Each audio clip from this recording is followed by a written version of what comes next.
Okay, let's go.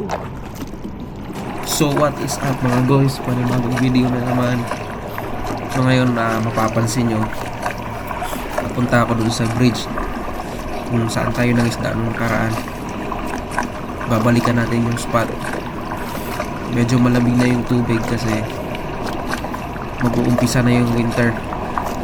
Kaya titingnan namin kung nandito pa ba yung mga sheep's heads tsaka black drum na huli natin nung nakaraan. So balik 2 weeks ago pala yun. Ayan, medyo maganda yung current kasi sagad pa yung low tide nya, hindi pa malakas yung current. So pepesto tayo dito. Sana marami tayong mahuli ngayon. Medyo malalim. Ay, siopaw. Malalim.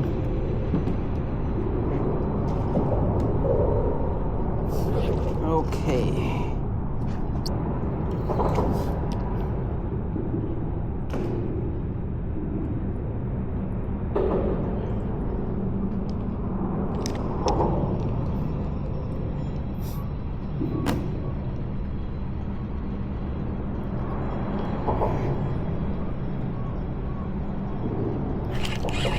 Yun. Okay. Mukhang maliit. Lumalaban. Black drum. Ay! Sipsid ata.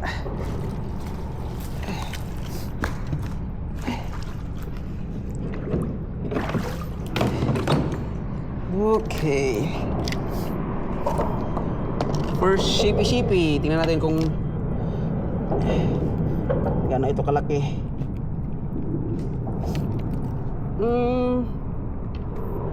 Mukhang tagilid pa men ah.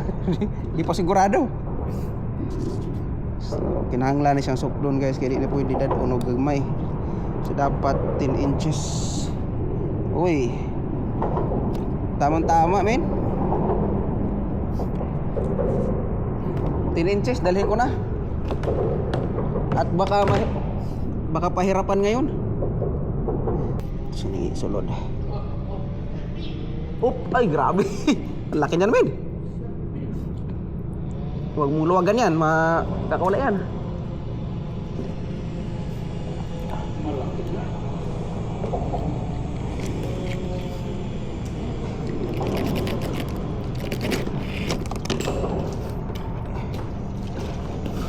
Yun, ang laking black drum. Black drum. Ikaw talaga yung unang huli mo talaga, black drum talaga. Okay.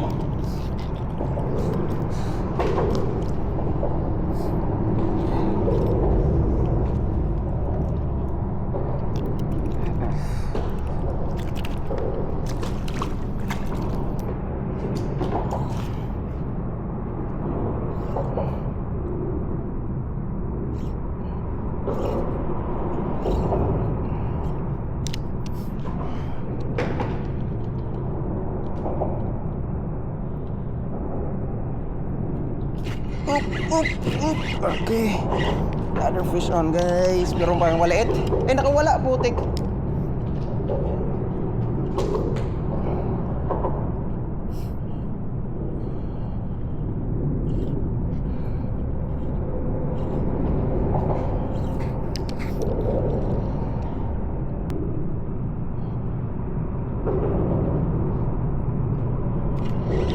Ayun. Ito, mukhang ano to? Mukhang good size ito, men. Oop. Ayun. Uy, dali na naman yun ako. Lah, buti hindi na laglag. na ano lang, men, na foul hook lang. Buti hindi laglag. Oh, mini wala nahulog.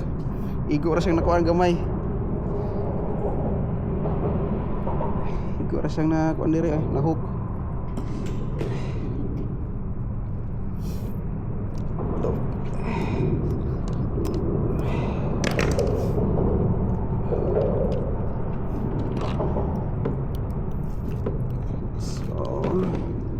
Pasok na ito.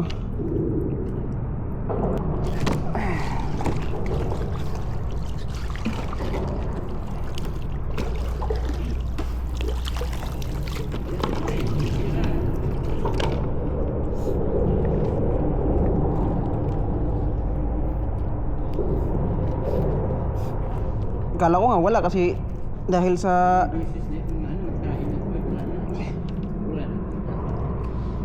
ay alam na. Pinigilan na kasi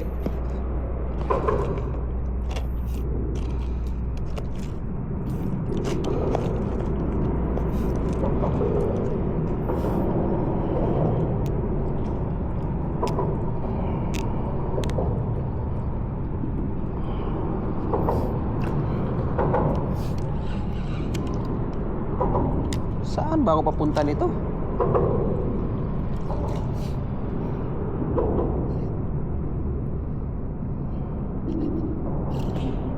wala na naman.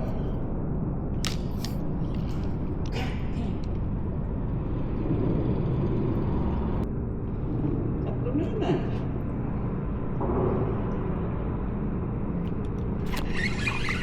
Okay, come on, let's go here, baby. Okay, sheep's head. Okay, malaking sheep's head. Kasing laki ng sayo. Okay. Another sheepy. Lagi na lang nilalagyan yung ano ko Okay guys, third fish of the day. Third fish of the day, guys. Okay. Yan. Nadali mo rin.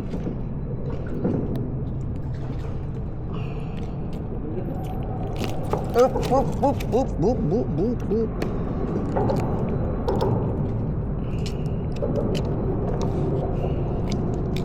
Aray.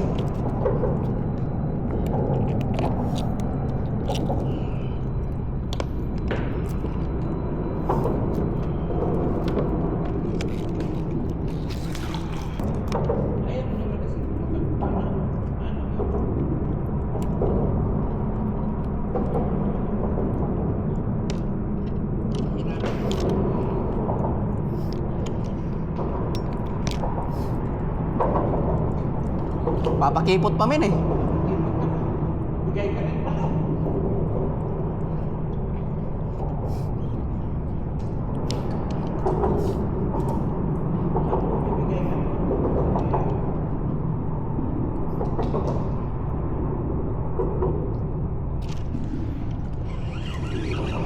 Okay. Bah, mukhang good size ito ah. Talagang lumalaban.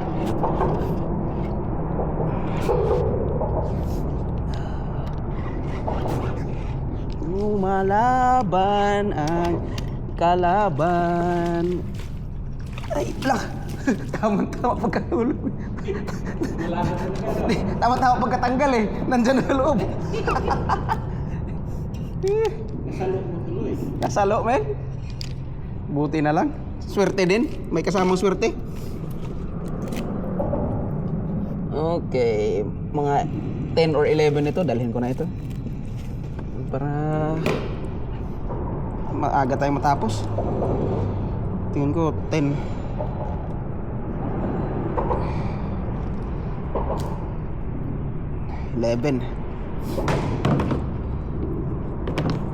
So 10 inches legal sa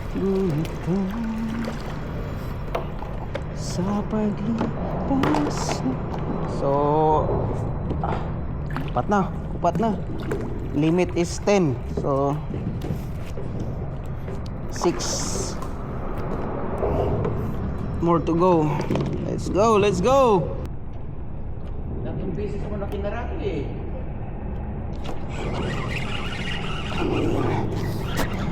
Oh, ay malaki. Ay putik, nakawala. Ang laki nun. Ang laki. Pero hindi nakaano yung pain. Hindi na tanggal.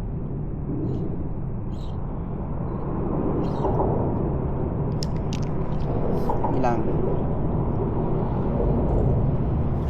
Babalik at babalik ito eh. Babalik at babalik yan eh.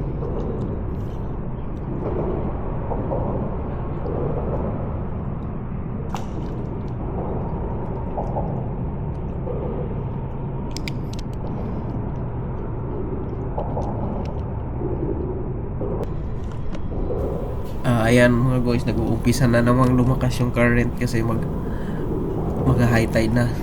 Kaya kung mapapansin nyo, pinipwesto ko yung kayak sa gitna ng mga poste para hindi siya masyadong gumagalaw. Tapos tinatali ko na lang yung kayak ko ulit sa poste.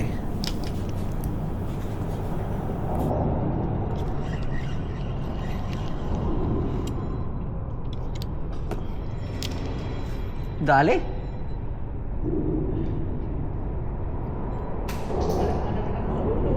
Ha?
Mukhang maganda yung nalipatan natin na pwesto mga guys kasi sunod-sunod yung mga nahuli ko dito na malalaking ship's head kumpara sa mga unang nahuhuli natin, kaya sobrang swerte ng spot na nalipatan natin.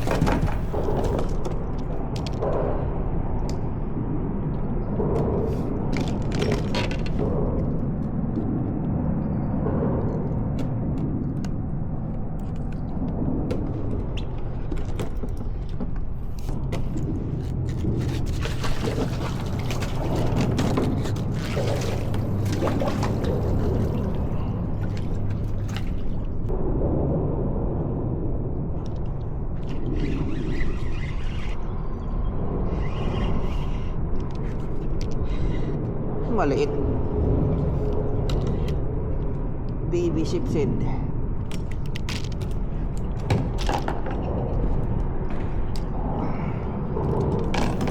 Pagka ganitong maliit yung isda guys, ipapakawalan natin to kasi dapat 10 inches siya eh.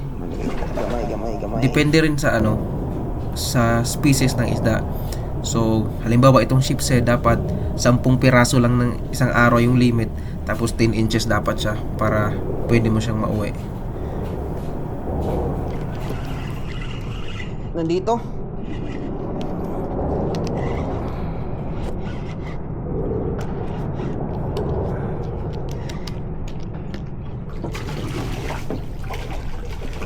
Nandito men.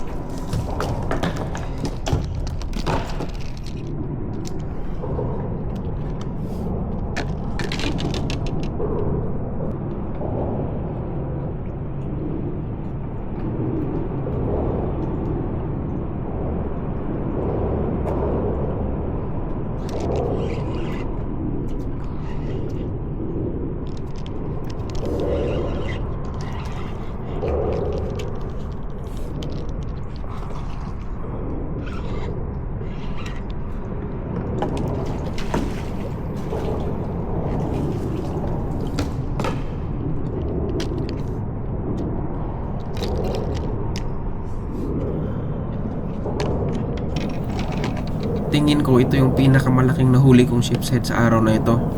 Sobrang laki niya. Tsaka ito na rin pala yung huling isdang mahuhuli natin kasi nakasampu na ako. So nakalimit na ako, hindi pwedeng sumobra. Baka mahuli tayo. Aray ko ah.